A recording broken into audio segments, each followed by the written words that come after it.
نے انسان کو بہترین تخلیق کیا ہے۔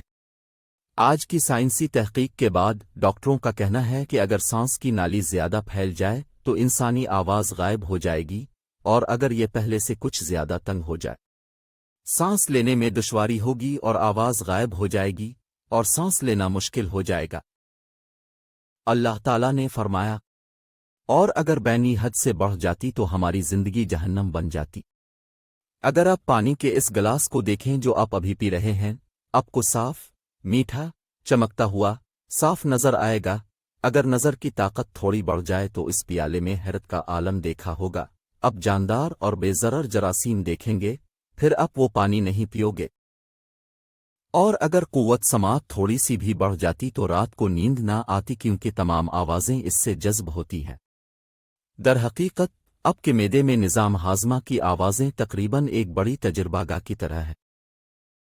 اور اگر لمس کا احساس بڑھ جائے تو آپ کو جامد بجلی محسوس ہوگی جو آپ کی زندگی کو ناقابل برداشت جہنم میں بدل سکتی ہے۔ لیکن خدا تعالیٰ نے ہمارے لیے سماعت کھول دی، بصارت اور دل بنائے، اور حواس نازک بنائے۔ اللہ تعالیٰ نے فرمایا، ترجمہ نے، یہ اللہ تعالیٰ کے احسانات ہیں جنہیں ہم بھولے بیٹھے ہیں۔